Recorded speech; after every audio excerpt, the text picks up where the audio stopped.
नमस्ते बच्चों, आपका हमारे YouTube चैनल पर स्वागत है।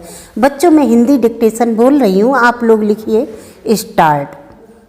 सभापति महोदय, शराब पीने से शारीरिक हानि और आर्थिक हानि तो होती ही है, साथ ही साथ सामाजिक जीवन में भी वह बहुत बुरी सिद्ध होती है। जहाँ पर नशाबंदी खुल गई है। मुझे पता है कि महाराष्ट्र और आंध्र के कुछ ऐसे हिस्से हैं जहाँ पर शराबबंदी लागू नहीं है। वहाँ पर दिन दिन अपराध बढ़ते जा रहे हैं। मान्यवर, इस अनुदान पर जब हम विचार कर रहे हैं तो हमारे सामने तीन परिस्थितियाँ हैं। नक्सलवादी, किसान विद्रोह, देश के अनेक भागों में अकाल की काली छाया और आंदोलनों की बढ़ती हुई लहर। मैं निश्चित रूप से कह सकता हूँ कि सरकार की अब तक की खाद्य नीति और कृषि नीति असफल सिद्ध हुई है। इसका मूल कारण क्या रहा?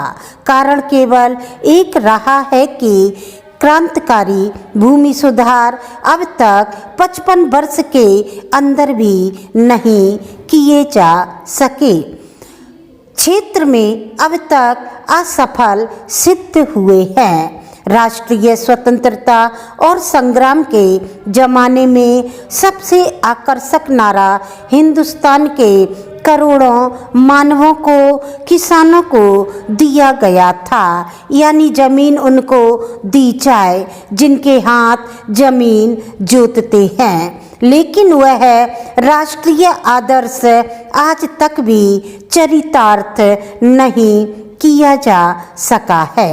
एक तरफ करोड़ों एकड़ प्रति बंजर जमीन पड़ी है, जो कि सरकारी आंकड़ों के हिसाब से 11 करोड़ एकड़ से कम नहीं है। इन जमीनों का उपयोग न होने के कारण से आज किसानों की समस्या हमारे लिए एक महान विभीषिका का प्रश्न बन गई है।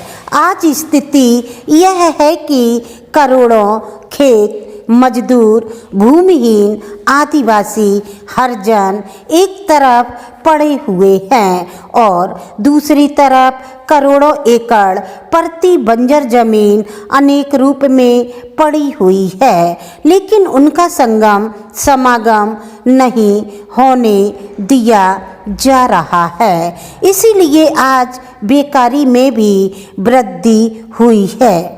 हम यह नहीं कहते कि प्रति बंजर जमीन को भूमिहीनों में बांटने और भूमि सुधार के क्रांतिकारी कानून से सारी बेकारी दूर हो जाएगी, लेकिन इसमें संदेह नहीं है कि उससे बेकारी की गिनती में बहुत बड़ी कमी होगी।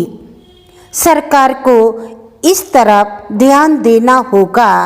राष्ट्रीय सुरक्षा के बाद जो हमारे देश की सबसे बड़ी समस्या है, किसान समस्या, इन्हीं कारणों से उसका समाधान आज तक नहीं हो सका है। यह कलंक है। हमें हर संभव रूप में किसान की सहायता करनी चाहिए। उपाध्यक्ष महोदय, मैं इस बिल का स्वागत करता हूँ। मुझे दुख है कि कई माननीय सदस्यों ने, जिन्होंने पता नहीं किस कारण से कहा, तो यह कि वे इस बिल का स्वागत करते हैं, लेकिन वास्तव में इसका विरोध करने का उन्होंने प्रयत्न किया है। आखिर इस बिल में कौन सी ऐसी चीज है जो कि हिंदी को कोई एक विशेष स्थान दिलाती है? मैं पहले ही इस चीज को साफ कर देना चाहता हूँ कि मैं उन लोगों में से नहीं जो कि हिंदी के लिए कोई विशेष स्थान चाहते हैं। मुझे हिंदी को कोई विशेष स्थान दिया जा रहा है।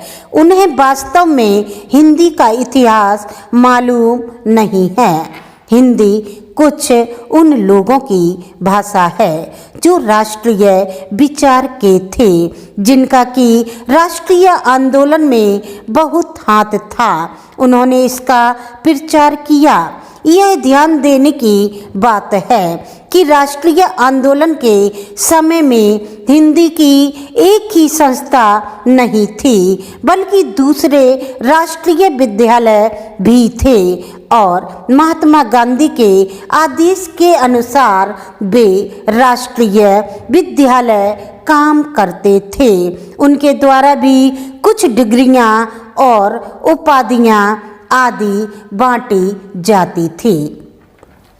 अब इन विद्यालयों द्वारा उपाधि बांटने का काम जो कि उनके द्वारा पहले से किया जा रहा है, उसी को इस बिल के द्वारा यदि जारी रखा जाता है तो मेरी समझ में नहीं आता कि कैसे कुछ लोग यह समझ लेते हैं इस बिल द्वारा हिंदी को कोई विशेष स्थान दिया जा रहा है। मैं नहीं समझता कि इसमें हिंदी का कोई विशेष स्थान दिए जाने की बात है। और जैसा मैंने पहले निवेदन किया, मैं उन लोगों में से नहीं हूँ जो कि चाहते हैं कि हिंदी को कोई विशेष स्थान दिया जाए, लेकिन मैं एक बात अवश्य उन लोगों से पूछना चाहता हूँ।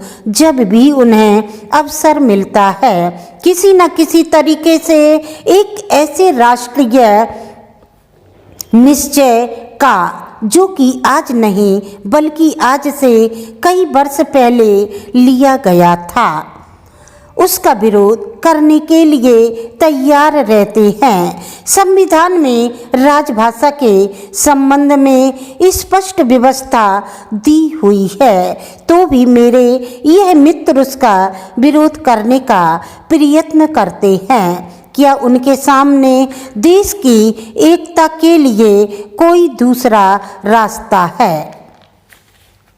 यह मैं आशा करता हूँ और नहीं होगी तो मैं समझता हूँ कि यह हमारे लिए एक ढकोसला होगा यदि आग्रह मैं सभी लोगों से करता हूँ कि भूमि के प्रश्न को सुधारे बिना नहीं होने वाला है और ना ही राष्ट्रीय उत्थान होने वाला है। मैं चाहता हूँ कि वह शांति से हो, इसीलिए मैं यह आग्रह कर रहा हूँ, नहीं तो अशांति फूटेगी।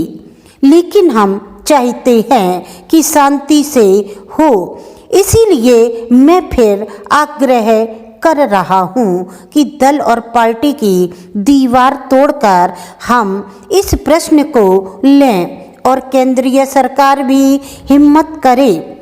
प्रधानमंत्री प्रतीक्षा में ना रहें कि कुछ लोग इधर से चले जाएंगे तो वह करेगी और लोग जाएंगे तो वह कठिनाई में फंस जाएगी। इसीलिए मैं कह रहा हूँ कि यह अवसर है। जब तक जमीन के एकाधिकार को हम नहीं तोड़ सकते, जो कुछ लोग सैकड़ों और हजारों एकड़ रखे हुए हैं, जिनमें अधिकांश सदस्य भी इस सदन में सम्मिलित हैं, तब तक यह समस्या हल नहीं होगी। इसलिए मैं यह कह रहा हूँ कि सदन को भी हिम्मत होगी कि आज जिस तरह से हमने लगभग एक मत से इसको स्वीकार किया है, भूमि सुधार का प्रश्न जिसकी चर्चा उठी है और हम उठाएंगे कि जो जोतने वाला है, जो किसान पर खेत पर मेहनत करता है, जिसमें 100% हरिजन तो है ही, आदिवासी भी हैं, तो जो मेहनत करता है जमीन पर उसका अधिकार होगा। सदन को यह हिम्मत होगी कि वह इस चीज को करें। अगर आपको डिक्टेशन अच्छी लगी तो आप सब्सक्राइब करें, लाइक करें, दैट्स ऑल।